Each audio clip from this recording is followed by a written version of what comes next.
Hi guys, Arthur here from Homeowner DIY. Guys, this is your quick tip of the week.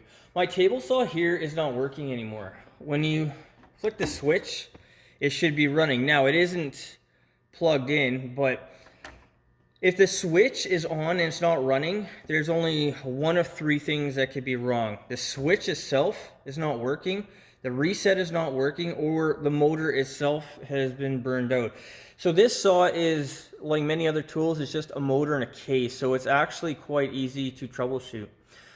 So what we'll do now is the tools list. All right, this is our tools list. So I have my socket set. I don't know what I need yet. I have a jumper cable for testing, channel locks, and then a multimeter for, once again, testing. Guys, this is what I believe I need for tools for this job, so let's get started. Alright, so we have our multimeter. The first thing we're going to do is a continuity test. So continuity is down here. And a continuity test is testing for breaks in the wire. So these are separated. There's no continuity. You touch them, you hear a sound, there's continuity. So as I said, this saw is just a motor and a case essentially. So when you flick the switch, so we're going to go between the two leads. When I flick the switch, I should be hearing a beeping sound because the circuit is closed. We'll hit the reset and nothing happens. So it's either the reset here's not working or something happened to the motor and it's burned out, but we're going to figure out what the problem is.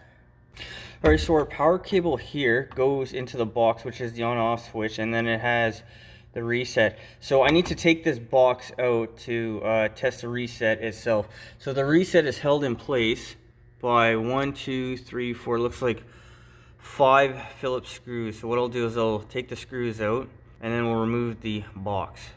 So I have a number 2 Phillips, and all I'm going to do is remove the screws.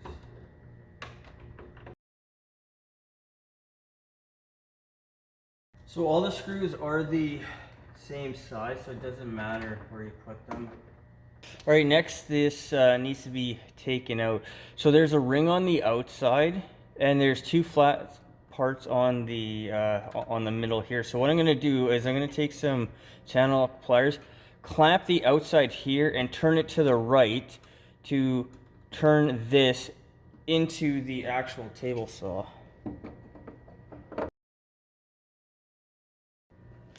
Alright, now the outer ring can be unscrewed. Alright, so that's the ring. So what the ring does, when you tighten the ring on, it'll suck this thing out, and then the tension from the back and the front is what's going to hold it on. Alright, so the reset switch is here in the back. Push that out of the way, and now the front switch should be able to be pulled out. Alright, so this is the switch. So it has wings here that you need to depress in, and then you can pull it out. If you don't depress these, the wings here is going to get caught on the casing. But with this out now, this is our on-off switch. Alright, so we'll really quickly take note as well. The 90 here, so that the wire comes off to the right, that was on the bottom, and then the straight one is on the top. So the next thing that needs to be taken out is these 2 screws up here, and then I believe this entire box will be loose. Alright, so I took this clip out here. This is where the cord was before. I took this out to give me access to these screws up here.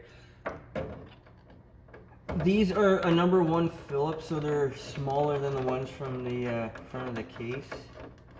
So the screw also has a serrated washer. I believe both screws are the same size. And guys, because it's a tight fit, I'm using my 1/4 inch ratchet.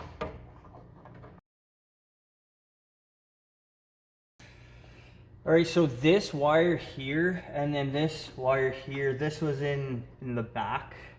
So just be aware of where the wires are going, and then this one was in the front. But we now have our box here. Okay, so for our power cord that goes to the outlet, that goes into the right side here. And then the white off the left side here, this goes to the motor itself. So what we need to do now is we need to test the switch. All right, so I'm going to test the reset switch here. So I'm going to go back to continuity, which is right here on this machine. Once again, we have continuity. We have continuity, so I'm going to hit the switch.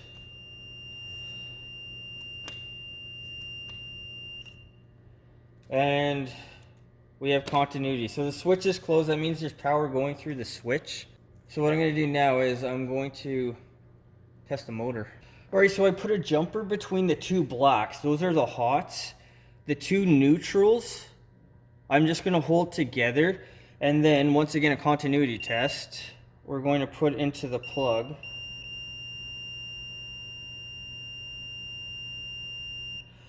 And we have continuity. All right, as of now, the motor has continuity, the reset has continuity, so the last thing to do is check the switch. Has no continuity because it's off. Now, the switch should be closed, and there's no continuity. So to my surprise, I believe this switch is no good. All right, so I'm going to test the on-off switch. So the reset has the two neutrals going to it. I put a jumper between the two hots. So one is going to the motor, the other one is going to the outlet. And what I'm going to do now is I'm going to plug in this end here into the extension cord.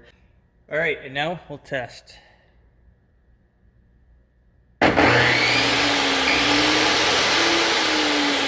All right, that means the on-off switch needs to be replaced. I've already looked into this. This will be a $15 fix. As I always say, take pictures, make a video as you go along so you know how to put your appliance back together the same way you took it apart. Guys, that is your quick tip of the week.